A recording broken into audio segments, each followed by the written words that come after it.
My name is Catherine Austin Fitz. I am originally from Philadelphia. I went to university and business school and then to Wall Street in 1978 and eventually became a partner and member of the board of an investment bank called Dillon Read and Company, and left in 1989 to join the Bush administration as Assistant Secretary of Housing, Federal Housing Commissioner, and then left after 18 months to start my own company, Hamilton Securities, which was both an investment bank and software developer in Washington. And the company was very successful and became, unfortunately, embroiled in very serious litigation with the federal government. And it was through that process that I was forced to research and try and understand the corruption that was really taking over on Wall Street in Washington. And I then settled the litigation, and in the process, many people had come to me saying, how do I protect my own assets from the corruption? And so I started an investment advisory company and moved to a small farming community, Hickory Valley, Tennessee, where I live now. I really felt Washington was centralizing political and economic power, and I thought entrepreneurs have to take this wonderful new technology of the internet and use it to decentralize. You know, in America breaks down to 3,100 counties, and so my feeling was 3,100 counties have to decentralize and bring the economic power back to the economies. And another way to think about it is, if you study how the human body works, in a crisis we will preserve the blood for the heart and the lungs and the brains, and draw it from the toes. And if you look at our current economy, we're sending the blood to the toes and the fingers and pulling it from the heart, the lungs, and the brain, the real economy. And I really thought technology could help you reverse it. And in fact, it appeared to be working. It was very successful, which is, I think, why we ended up being the target. And you see that happen a lot to the companies that were using software to decentralize. They would get targeted, and this, you know, the government steal the software and all that kind of stuff. So, you know, this tension of, are we going to decentralize in a way that's that creates wealth? Or are we going to centralize in a way that destroys wealth? Is really the battle that's going on globally, and as part of what's been happening in America. One of the things to understand is that if you look at a household budget, or a family's financial cash flow. So if you look at our 401ks, if you look at our IRAs, our bank deposits, our other savings and investments, the taxes we pay, the money we waste on lottery, we're all shipping our money into Washington and Wall Street, and then it's trickling back, okay? It's almost like, you know, if you think of an irrigation system, we're sending our water down the river, it's hitting a dam, and it's not really coming back, but we have the power to shift the flows.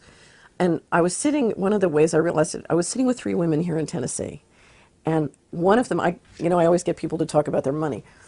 So one of them said that she had her retirement savings in the local bank, and their correspondent bank is a large New York bank, over, approximately 1,000 miles away. And so she's earning about 3%. Let's say the bank's paying 4% to get that money. And then the second woman has an IRA, and she had stock in the same New York bank. And this was before 2008, because in 2008 she would have lost most of her money. But she figured she's getting about 5% for that equity investment. So figure that bank's paying 4 to 5% to get the capital of these 2 women. So they're sending their money to New York and getting back about 4 to 5%. The third woman had started a business with a credit card from that same New York bank, and was, after she had borrowed the money, they had jacked up the interest rate to 23%. So these women are sending their capital and getting about 4%, and one of their best friends is borrowing it back at 23%. Now, that is, you call that on Wall Street a 2,000 basis point arbitrage. That's a huge spread. And when you look at the cash flows, there's no reason why those women, alone, or those women with a local bank or local financial institution can't circulate that money in a way that's going to make them all much more money. So no one needs a bank over 1,000 miles away in between 3 friends with those cash flows. But that's what's happening, and it's happening all across the economy. They can lend to each other, or if they don't want to lend to each other, there's services now where literally you can go to a company that will just service the loan and write up the documents and service things among people who are family or friends. So that's one way you can do it. But you can also go to a local community bank and say, we're not in the lending business and we don't want to become financially knowledgeable about all this. Will you make a loan? One of us has CDs. We'll post our CDs as collateral. This third person will write a contract to the first saying, I'll guarantee it because you don't want to take the risk.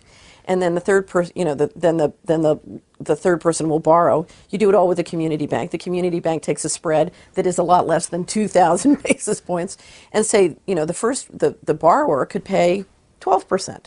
Okay, so these two, instead of making 4%, let's say they make 8%, the bank makes 4%, and everybody's happy except the New York, the big New York bank. But then you keep the money locally. And you can go through our economy and you'll see the same thing happen. I just described a loan, but I can show you the same thing with equity investments. I mean, how many people said that Enron was a better investment than Hickory Valley Meat Market? I beg to differ. I still have the Hickory Valley Meat Market. They don't have their money from Enron. So if you go through the household budgets and cash flows in every community, and you start looking to see how can I take the blood out of the toes and engineer it back into the heart and lungs in a way that makes me money, those opportunities are abundant, particularly if enough of us start to see them and do them. I was lying on I was lying on the table at a natural practitioner's office, and she was explaining to me how a tapeworm works in your body. What a tapeworm does, it injects into you a chemical that makes you crave what's good for the tapeworm. So, you are the one who feeds yourself whatever it is the tapeworm wants. And so you go through this process where you feed the tapeworm and the tapeworm grows stronger and stronger and stronger, and you grow weaker and weaker and weaker. And that's a very beautiful description of sort of our relationship with, what Eisenhower called the military-industrial complex and the financial sector, which has grown like a big fat tapeworm over the last, particularly the last 15 years. But anyway, so I was listening to her and I said, I need to use that phrase. So I started to talk about the tapeworm economy. Because if you look at the tapeworm economy, the media feeds us information about what's good for the tapeworm and bad for us. So, we watch TV or we listen to the TV news, and we're encouraged to do things that make money for big corporations, but in ways that reduce either our physical equity or our financial equity. So they get richer and we get poorer. And so we have this dynamic where we're the host and we're feeding the tapeworm. And the more we feed the tapeworm, the more powerful it gets and the more we lose. So if you go back to the 3 women in Tennessee, they're getting poorer and poorer because they're making less on their investments or they're paying more for what they're borrowing. And meantime, the tapeworm in the middle is getting richer and richer and richer. So a tapeworm economy is an economy where a few insiders can constantly drain subsidy from the outsiders in a way that preserves their wealth, but it shrinks total wealth because the host is getting weaker and weaker and weaker. Since the beginning of the Republic, so from the Revolutionary War till about 18 months to 2 years ago, if you look at all the debt we'd issued to finance everything, so finance the Civil War, World War I, World War II, the Korean War, the Vietnam War, all the infrastructures, the building of the highways, all the bridges, the space program, all that, all the government programs, the GI Bill. So you look at all the debt we've issued to finance everything since the beginning of the Republic, that amount of money was $12 trillion. And then in 18 months, we gave or lent from the Treasury and the central bank an equivalent amount, another $12 trillion to the banks. Now, what was that about? That $12 trillion refinanced out literally $12 trillion of paper, toxic paper, and derivatives that the financial sector issued during the 1990s, the last 15 years, literally to finance a leveraged buyout of the country and the planet. So think of it this way. I want to take you over. I issue everybody else $12 trillion of funny money. I take you over, and then I use your $12 trillion to pay them back. Mm-hmm. Okay, so literally we're watching a leveraged buyout of a country, and that's why I call it a financial coup d'etat. And that's what the bailouts were. One of the things that caused this tremendous ballooning of the power and economic resources of the financial sector was in the early 90s, we passed the Uruguay round for GATT, for the General Agreement on Tariffs, Trade and Tariffs. As a result, we changed the rules of how capital can flow around the world. And so suddenly, it's sort of Ross Perot's giant sucking sound. You pull tremendous amounts of capital out of this country, and you shift them abroad into other areas around the world. And one of the things, in fact, that happened, we do a lot to pull liquidity on those other areas so that you can buy in cheap. So you pump up the United States economy at the same time you flatten the economy in Asia or in Latin America, so you can buy in, so you take this money at a high price and buy in cheap at a low price. Okay, so they're shifting massive amounts of capital, and as they shift that capital, they totally change who's the owner. Okay, so when it leaves this country, $5 trillion of that money is in the United States government, so it's shared, it's in the commons, if you will. By the time it gets to Asia, the ownership is in the hands of small numbers of people. So you see this enormous capital shift. And one of the other things that happens as that capital shift occurs is we're watching the end of sovereign governments and the rise of corporations. We're literally changing the governance structure on planet Earth so that we're no longer governed by countries that coordinate with each other. We're literally governed by private corporations. In this process, and part of it is privatization, you're watching liabilities being shifted into sovereign governments and assets being shifted to corporations. Okay? So the corporations are getting the assets and the governments are getting the liabilities. So let's go back to the bailout. One of the ways to look at this is when we did that capital shift, we said in the beginning of the 90s, we can't afford the retirement of the boomers. We've promised them in Social Security, Medicare, and Medicaid more than we can afford to pay. So what we're going to do is we're going to pull all their retirement savings out. We're going to basically shift out all the money that's in the pension funds, the equivalent, okay? And what we're going to put back in their pension funds is phony baloney paper. And we're going to shift out the money that's in the Social Security fund and shift in phony baloney paper. So that once we've gotten all the money out, they're going to be sitting with a bunch of phony baloney paper and promises to each other. Okay? So it's really a way of leaving the American middle class high and dry and getting out while the getting is good. In the 90s, there were a group of people in Washington who, clearly seeing what was going to happen with globalization, said, look, we're going to transfer all the jobs abroad, and we're going to transfer huge amounts of capital abroad. And what that means is we need Americans to change. We need to help the broad middle class and the citizenry adapt to these changes. And that means we need to pay down our debt, and we need to flow equity capital back into small business, because small business is what is creating the jobs. And we need to integrate new technology into small business and into communities. So I had started the software developer Hamilton Securities Group. What we were doing was we were making a software tool called Community Wizard that would let people see where all the government money was within their county or their community. And part of that was, to do these things, you needed to re-engineer and make government investment much, much more productive. There's tremendous waste, still is. And you really needed small business to be an engine with government of job creation in a way that would produce a lot of financial wealth. Because that's what the boomers needed for retirement. They needed the pension funds to really be sufficiently funded. Okay, so there's a whole group of people interested in making this all possible. And so while the money would flow out and manufacturing and jobs would flow to Asia, there would be something new lifting up. Okay, so all of this was known. I don't know if you remember Newt Gingrich running around and saying every kid needed a laptop. Well, that's what he was talking about. He was talking about integrating new technology and helping revive new skills. Okay, so we knew all this was going to happen, and we knew that we needed a plan to deal with it. Okay, so I was part of a group of people saying, pay down your debt, flow equity, small business, create new skills, new jobs, because otherwise the American middle class is toast. Well, sort of the litigation that we dealt with was the response. The federal government said, no, we want you guys to leave town, and we're going to force you out with dirty tricks. And instead what we're going to do is we're going to have a bubble. We're going to have a housing bubble and get everybody, instead of building new skills, to run around and just build bigger houses. So we're going to build much bigger houses, and while everybody's building bigger houses and watching TV, we're going to quietly move all the money out of the country. And then when it's all said and done, it'll be too late, because they'll have, instead of less debt, more debt. They'll have fewer small businesses, because we're going to have our big franchises and corporations come in and take over the local market. And, so we'll have a party and no one will notice. And then by the time they notice, it'll be too late. And so what happened was the average American family was encouraged to take on mortgage debt, auto debt, credit card debt that in many respects they did not know that they couldn't afford. Now, what was amazing was the government and the financial institutions knew they couldn't afford it. In other words, they encouraged them to take on this debt knowing that the policies were being engineered that would cause their incomes to fall later on. So for example, let's just say you're a man with a family and 2 kids, and you have a job as a software developer and you feel like you're doing very well. You don't know that a whole series of things are going on behind the scenes that mean you're going to lose your job in 3 to 5 years. I mean, it's statistically very probable, okay? So you don't know that, but the financial institution that's making you the loan does know that, okay?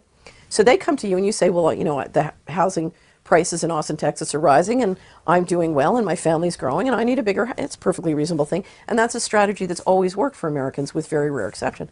So that's the responsible thing for you to do. And I say, oh yeah, no, I'm encouraging you to do that. And in fact, you don't need to make a down payment. And I'll encourage you to. So I encourage you to do the mortgage, and you take out the mortgage.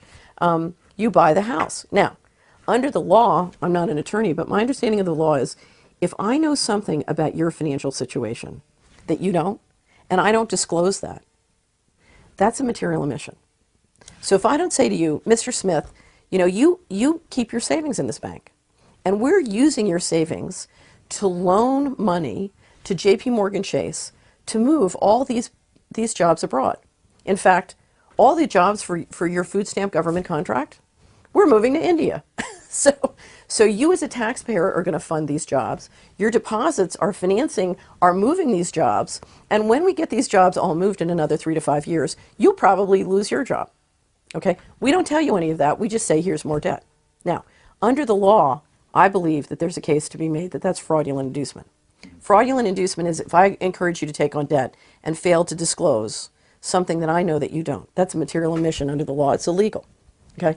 Now, if that's the case, just speaking as the former Assistant Secretary of Housing, the vast majority of mortgages originated in the United States after 1996 were fraudulently induced.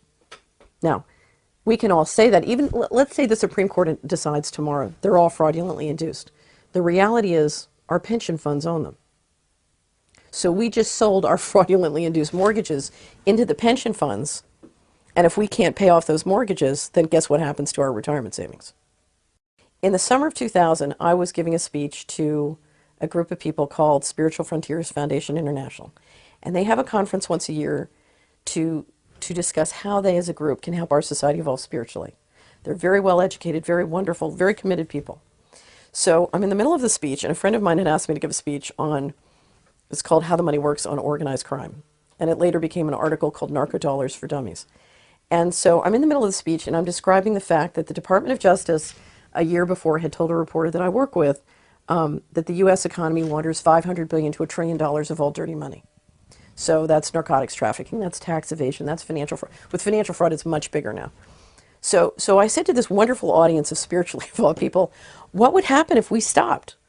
And there's a little sort of conversation, and they said, well, our mutual funds would go down because that $500 billion to $1 trillion wouldn't come into the stock market, go to London or Zurich or Hong Kong. And we'd have trouble financing the government deficit because we need to borrow all this money to finance. So our taxes might go up or our government checks might stop. And I said, okay, well, let's pretend there's a big red button up here on the lectern. And if you push that button, you can stop all hard narcotics trafficking in your city, your county, your state, your country tomorrow, thus offending the people who control $500 billion to $1 trillion a year of money laundering through the U.S. financial system and the accumulated reinvested capital thereon over the last umpteen years. Who here will push the button? And out of 100 people dedicated to evolving our society spiritually, guess how many would push the button? 1. So I said to the other 99, why would you not push the button? And they said, we don't want our government checks to stop, we don't want our taxes to go up, and we don't want our mutual funds to go down. So that's the conundrum. Because if you look at the American financial system, we have created through force, it's called the central banking warfare model. The central bank prints paper, and then the military makes sure that everybody takes it while they're extracting the natural resources for cheap, right? Okay, so the tapeworm economy is not just in America. The tapeworm is extracting a subsidy all around the world. And until 2008, most Americans were the beneficiary of that. Now, you can say most Americans were naive. If you look at every county in America, one of the biggest businesses in every county is narcotics trafficking. Illegal drugs targeted at the children that makes everyone money, okay? And then the government has huge war on drugs, and that makes a lot of other people money. So one of the biggest industries in America is the genocide of the children of our neighbors. That puts us as a people across the line because we've been complicit. I spent a decade trying to warn my family, my friends. I ended up on Alex Jones and all sorts of radio shows explaining. I was the former Assistant Secretary of Housing. I was a former partner of the Wall Street firm. And yet the majority of people who heard me wouldn't believe me and wouldn't listen. So we've all gone along, we've all been complicit, we've all, one way or another, been the beneficiary. And, and it's hard it's hard to face what has to be faced. I used to have a pastor in Washington who would say, if we can face it, God can fix it. And what came out that day that I told the story about the story of the group I was speaking to was, what they didn't understand is if they would just look at it, if they would just look at the red button problem and talk about it, that there was a way to turn the red button green. In other words, the question we need to ask is not should we push the red button, but how do we make money pushing it? So I call it turning it green. Because there are. The tapeworm economy is draining us. And so the issue is how do we reverse that drain? How do we start to get energy for us instead of giving energy to the tapeworm?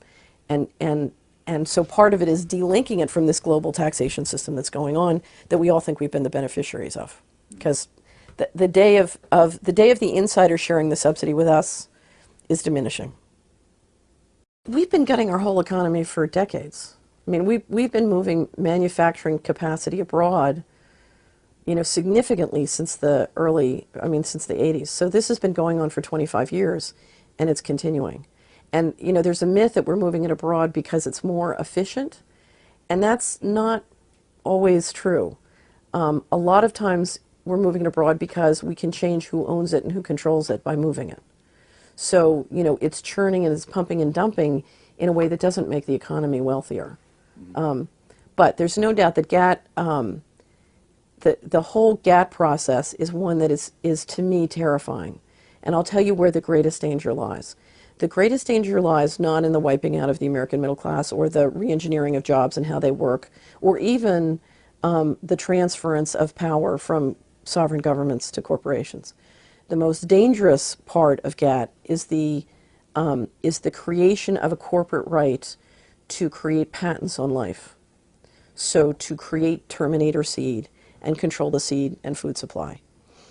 What GATT is doing, particularly if this new round, the Doha round, goes into implementation, is basically shifting 2 to 3 billion people off the land as small farmers and either killing them or into the cities in a process that will ultimately control the seed and food supply as that seed and food supply is being genetically manipulated.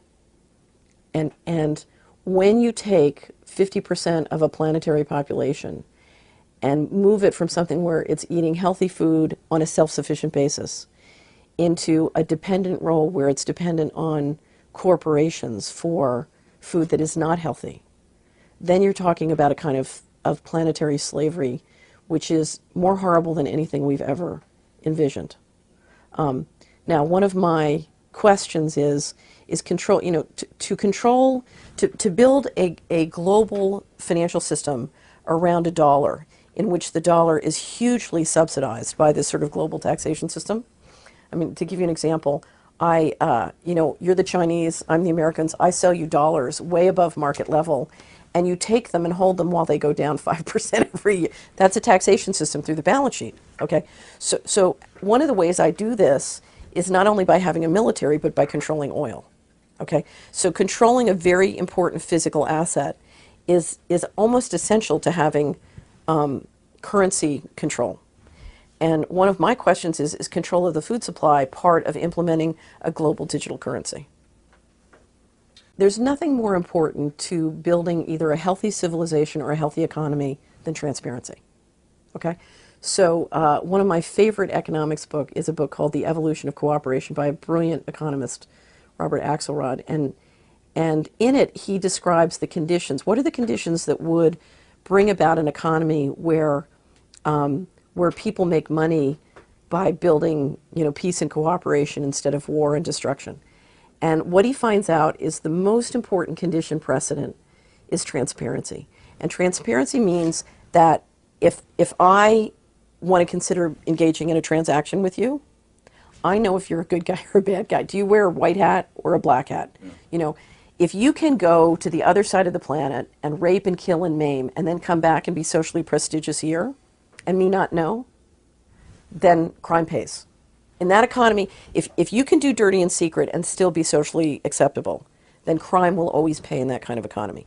So the condition precedent to a healthy economy is how can we make it expensive to be a criminal, okay? Because if I know you're wearing a black hat, then it's like, ooh, I don't want to do business with you, okay? So what we have in this economy is one in which literally people are doing all sorts of nefarious things, and then they're held up as being admirable and respectful. Okay? And they continue to be, in other words, they can engage in $500 billion to $1 trillion a year of money laundering and the profits from that, but still be considered socially respectable. Let me just use another example. There's a wonderful lawsuit. The European Union, on behalf of 11 sovereign nations of Europe, sued RJR Nabisco for money laundering with Saddam Hussein's family, the Russian mafia, Latin American drug cartels, on and on and on. It's the most, it's better than a Tom Clancy novel. And it describes in the lawsuit how this money laundering was done at the highest levels of the corporation. Well, who owned RJR Nabisco at the time of the lawsuit, that the lawsuit describes? Well, it was KKR, okay? One of the most prestigious private equity and leveraged buyout firms in the world. Okay, so at the beginning of this year, we see, Henry Kravis on the cover of, it was either Time or Newsweek, being held out as the next Warren Buffett. Well, no, he's not. He's the next mafioso. Do you know what I mean? But these people are honored because we don't have that kind of transparency in the economy. So there's an official story, which has nothing to do with the real story, because we know the real story is being driven by the covert cash flows and the dirty tricks. So we've got the official story, we've got the covert, or sort of what I call the real deal. And let's say a little piece of information about the real deal starts to sneak into the public mind. So because because of the internet, because of all these different ways we have of communicating with each other, people start to realize, well, wait a minute. What is all this stuff about Mena, Arkansas, and the Bushes and the Clinton families being partners on this drug operation and all this hard, and Goldman Sachs and AIG doing these dirty deals with the housing authority? What is all this stuff about Mena, Arkansas? As soon as that happens, what you'll get what I call attack poodles. They are the official enforcers who are trying to kill anything outside of the official story that pops up. So a massive effort is made to come up with official explanations that incorporate all this, while anybody who's promoting anything outside of the official reality gets hit by the attack poodles. So, for example, we see Gary Webb, who wrote the Dark Alliance story, one of the most incredible pieces of investigative journalism I've ever read. And so I'll never forget when I picked up the Dark Alliance, but I'd heard about the Dark Alliance story but never saw it. It was published in August of 1996 by the San Jose Mercury News. I never saw it when it up. When the attack poodles got going, the San Jose Mercury News took it down, but Gary Webb published a book. Now, I've worked as an administrator in the federal government, and if you understand the machinery of federal government operations and enforcement and regulation, it's highly complex. Now, a lot of times I'll read a book by somebody, and there's all sorts of little mistakes about operations because they've never worked in government and they're not telling the truth. And I'll never forget when I read Gary Webb's book, it was absolutely impeccable. It was everything rang true to me in terms of all the details of operations, regulations, et cetera, and the fundamental economics. And that's when I know, this guy has the story. Well, if you look at what happened when Gary Webb published it on the San Jose Mercury News, he put up all the legal documents, thousands and thousands of pages of legal documents. And I have friends who are in the minority. They have news businesses in the minority community, the African American community. They downloaded all the documents. And so suddenly you couldn't kill the story. Gary Webb's story was credible with the people because he gave them the hard evidence. He gave them the documents. He wrote a story that absolutely rung true, whether it was in the African American community or to me as a former government regulator. So 360 degrees, it rang true. So what did they do? They turned the attack poodles loose on him. And if you read the story of how Gary Webb was targeted and just literally run out of the news business, it's incredible. So the attack poodles are very, very dangerous. And I know because I've been the target of them. During the litigation, we dealt with a smear campaign that was, invasive, unbelievable. There was one group that had sort of the leader of the effort with 17 full-time people just mailing packages of information to media and trying to get them to write stories. And we constantly had one reporter who literally would write something that was factually not true. Our attorneys would call. We had to threaten a suit, but they didn't really care. They had no interest in what the truth was. We had an amazing thing where we spent a couple hundred hours with the Washington Post, gave them all the legal documents, everything. They were going to write a story. Literally, in 24 hours, the story disappeared. The reporter wouldn't answer my phone calls. went away. And that left the field open for the attack poodles.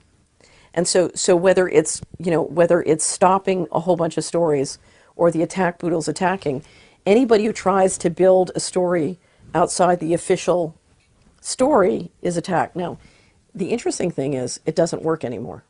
Okay? And the reason it doesn't work anymore is where you have somebody outside the official story who's prepared to say, I don't want to rise at CNN. I don't want a job from the current administration. I don't want any part of you. I'm just going to sit over here and tell the truth. Alex Jones is a perfect example. I'm going to build my own thing, and I'm going to tell the truth, and I don't care what you, all you attack poodles can say and do whatever you want, but I'm going to stand firm on the evidence. The beauty of the internet is we can put all the legal documents up. We can put massive amounts of documents and evidence, and for an audience that's willing to listen to some, people who are going to take the time to read that stuff, it kills the attack poodle. And that's why you're seeing more and more shift. If you look at the media numbers, whether it's, are they reading the Wall Street Journal or the New York Times, or are they watching CNBC, the numbers are swinging and moving towards the people who are telling the story. But there's no doubt about it. Everybody in our world telling the true story has got to deal with attack poodles. In the spring of 1997, the president of CalPERS, the largest pension fund in the country, was on one of my boards, and we gave a presentation to them about my vision of how you could re-engineer the flow of money in communities to rebuild the American economy and do it in a way that would make a lot of money for pension funds. So I had this whole thing on, how we could reinvent America and make sure the boomers had enough for retirement and everything. So the president of CalPERS is in the presentation. He looks at me and says, "You don't understand. It's too late. They've given up on the country. They're moving all the money starting out of the country, moving, in the fall." So that fall is the beginning of fiscal 1998. October 1, 1997 is the beginning of fiscal 98. $4 trillion proceeds to go missing. So I start writing and publishing all of these stories about, there's $2.3 trillion missing from the Pentagon this year. There's $1.1 trillion. There's $59 billion missing from HUD this year. And, story after story using government documents documenting massive amounts of money are going missing. Okay, so what happens next? John Stossel does this huge story about how people at the Pentagon are using credit cards and not paying the money back. Okay, this ricochets everywhere. It's like the big thing. All my neighbors are saying, "Oh, did you hear about this horrible Pentagon?" Now the money is less than 1% of 1% of the $4 trillion that's going missing. So basically, while the big boys are walking away with $4 trillion over here, everybody's over here saying, "Oh, they're using credit cards to buy purses, and this is terrible." And that's the, so we have the attack poodles coming at me because I'm telling the real story. Meantime, we have the John Stossels of this world keeping everybody interested on irrelevant things. When the litigation occurred with me, they tried to set me up on a obstruction of justice charge. What happened was they seized our offices on a false pretext. And while they were in the office, we had shredding bins that were empty. They took trash that we had in a bag that we were saving because we couldn't throw anything out because of the subpoenas. So we had the trash all saved. They opened up a trash bag, emptied the trash into the shredding bin, took corporate accounting records, put it in the bin, and then took pictures of it. And the property manager in the property saw them doing all of that. And he looked at them and he said, "You can't do that. That's falsification." And they said, it was the HUD Inspector General's counsel said, "Shut up, it's none of your business." And after they left, we cleaned up the whole building, and the property manager was so touched. He called me and he said, "I want you to bring your lawyer over. I want to give you an affidavit because they're trying to falsify a charge against you." Well, as this was happening, they wrote us a letter accusing us of throwing away documents, that were, under the subpoena. And so they were clearly trying to set us up on an obstruction of justice charge. Now, he gave us an affidavit, and we turned it in the court, and the court just said, "It's SOP." I didn't know what that meant. So I called a guy who used to work in the HUD IG's office, and I said, "What's SOP?" He said, "Oh, that's standard operating procedure. If they have no evidence of any wrongdoing, they'll just they'll frame you on obstruction of justice." So this goes back again to the fact that, you want to attack them and make them look ridiculous, or if you can't do that, you want to set them up and falsify evidence to get them. But it's one of many different tactics you do to try and keep the population in the official story. And part of doing that is giving them these sort of fake stories like the John Stossel, the modified hangout. If I put money in an investment as an investor and I get a return, I get a dividend or I get an interest, that's my return to the investor. But an investment also has a return to the ecosystem that the investment is in. So let's say we get together and we build a convention center and we buy bonds to finance the convention center, and we get a coupon on our bonds, we get interest. But that also has an impact on the city in which the convention center is built. And that impact can be positive or negative. And I call that the return to the network. Okay? So an investment has a return to the investor, but it also has a return to the network. And the whole return is the total economic return. So we have return to investor, return to network, 1 + 2 = return, total economic return. Okay. The way we've run our economy is we've rigged return to the investors through the government to be positive at the expense of the whole. So we have a positive return to Goldman Sachs, a negative return to the network, and the total is negative. We're shrinking the pie. Goldman and their investors are getting richer, but the pie is shrinking. Okay? Now, it's hopeless if you don't change. In other words, if the tapeworm keeps draining the body will die. However, it's really simple. To me, the host dying is not a good plan. Why don't we simply eject the parasite? Why don't we say, okay, Wall Street, we invite you to grow up and manage your business so it improves the total economic return. The old saying, what's good for General Motors is good for America, was, you build up your manufacturing, you build up your technology, you make better and better products, you sell them successfully around the world. That creates jobs, that creates and so what was good for investors was good for the total economy. Now, the minute we say as a financial system, we're all going to make money on things that have a positive total return, the whole thing spins and turns around. And the funny thing is, particularly if you unsuppress technology, which is available or known or sitting in the labs, there's enough wealth to create wealth that's mind-boggling. I mean, it's just mind-boggling. But that wealth creation requires aligning the interests of the financial system with the interests of people. So we have to, the message from the financial system is, we're going to make money by controlling life. Okay, so we're going to give you ID cards, and we're going to have a war on terror, and we're going to patent seeds, and farmers are not allowed to make their own seed or save their own seed. They have to have Terminator seed. And so the financial system is saying, we're going to create a few big corporations, and they're going to control everything, and you're going to do what we tell you. And so it's a force. It's an economy of force. The minute you say, no, you know something, we're going to try democracy, we're going to try capitalism, because organized crime is not capitalism, but markets. We're going to try democracy and free markets and all this stuff, and we're going to let this technology out of the lab and into the real world, so we don't need electricity bills of $300 to $500 a month. Basically, what would it be? I don't know, $10, $20 a month. So we're gonna integrate all this stuff, and we're going to create alignment so that people can trust each other again. We're making up with force what we don't need force to do, what trust can do if people can trust each other. But that requires that the insiders have to respect the same laws that they require of everybody else. That's a big, big change. So the reality is, if we're going to keep running things where there's a positive return to investors and a negative return to the whole, then there are no solutions. The minute we say, okay, you know something, we're going to run our capital and we're going to make our decisions based on what has the highest total economic return, then suddenly you're talking about wealth creation that literally most people in my generation can't even fathom. When I was at Hamilton Securities, and we had built databases that would allow us through this community wizard tool to see how all the money flowed by county. And we said, okay, what if we were free to re-engineer government money so that it would produce the highest total economic return, irregardless of what corporation then got the defense contractor and what not-for-profit got the phony baloney rigged HUD deal.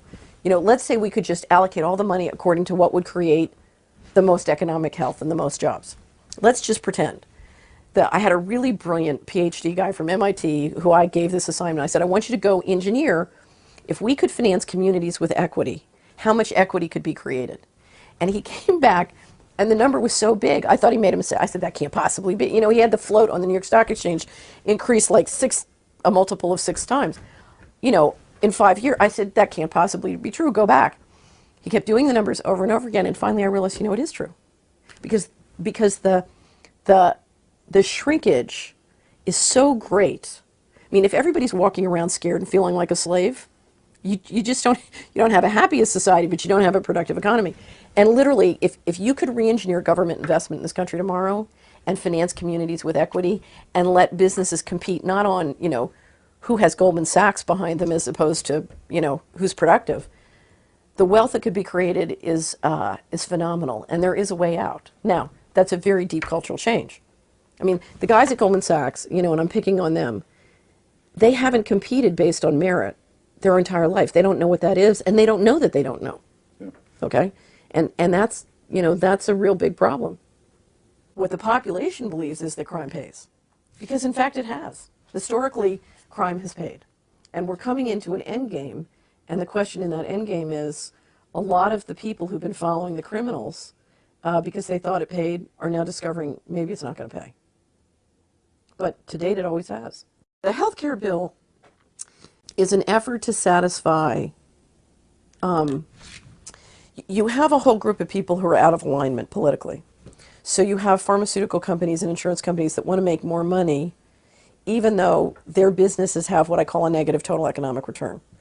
In other words, the health of Americans continues to deteriorate, and the more money they make, the more our health deteriorates. And so we really have a non-alignment between the people, the customer, and the corporations who are supposed to be serving the customer. And the way the corporations have resolved that is to go to Washington and get Washington to pass rules that force the customer to pay the corporations whether they need them or not, or whether they can afford them or not. Okay? And it's really a way of liquidating the wealth of the people to prop up these corporations. So, for example, people in New Zealand or Mexico will describe the fact that they can buy lots of drugs, pharmaceutical drugs, for 10 cents on the dollar of what we pay here. Okay? So clearly government is using their governmental authority to force profits into the pharmaceutical cartel within the tapeworm. So you have a whole bunch of corporations who, as Americans' income fall, are looking to use government to engineer more profits into them. Okay. At the same time, you have a large number of people in the population who don't have health care, are very concerned about that.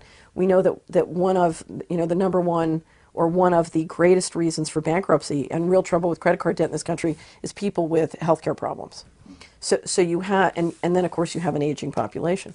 So we have a population that is very concerned about their ability to get health care or access to it, that are hoping to get some kind of health care.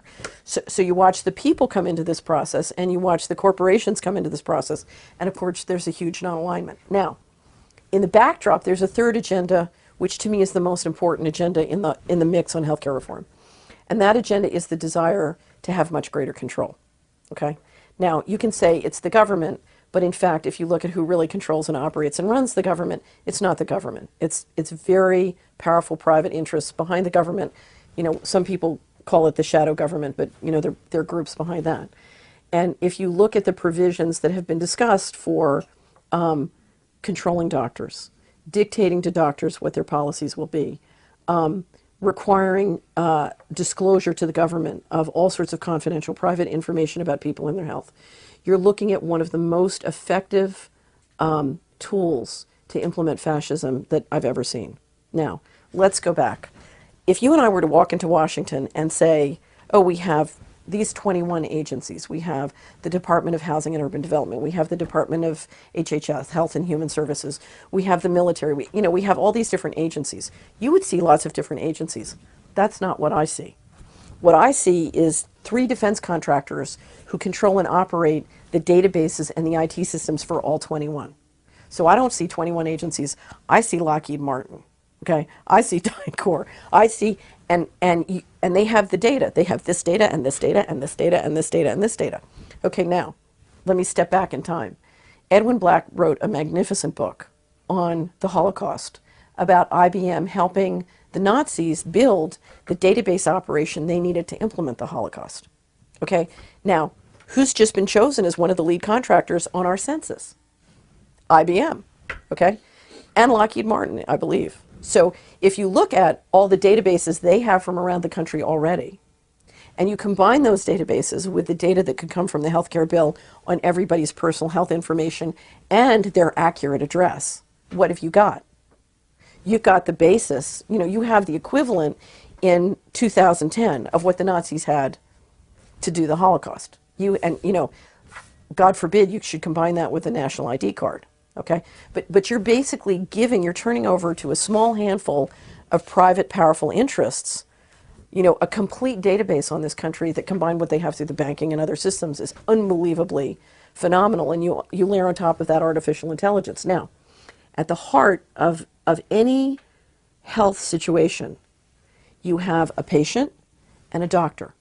And the thing that most protects that patient is the oath that doctor takes. That doctor's ethical commitment is to do whatever is in your interest. So if I'm in an emergency room and I'm trying to save your life, I don't think, giving you this shot of adrenaline is more expensive than you can afford. My obligation is to save your life. When you fundamentally re-engineer the government rules and regulations so that they supersede that oath, then you're talking about creating a world in which your power as a citizen is radically diminished, because I'm cutting off from you the information and resources you need to make wise decisions about your health. Now, we're talking about healthcare. That change is happening across the board. The IRS is requiring tax preparers to enroll in, with the IRS and become not your tax preparer with ethical obligations to you, but their enforcement arm. So it's your doctor, it's your tax preparer, it's your accountant. All across the board, the professionals that you use in every aspect of your life are suddenly having their regulatory structure re-engineered so that person's ethical obligation is to the government and not you. And what that means is you can then be literally at the most intimate levels of your life and your finances. Your whole life can be engineered to serve the corporations and not you.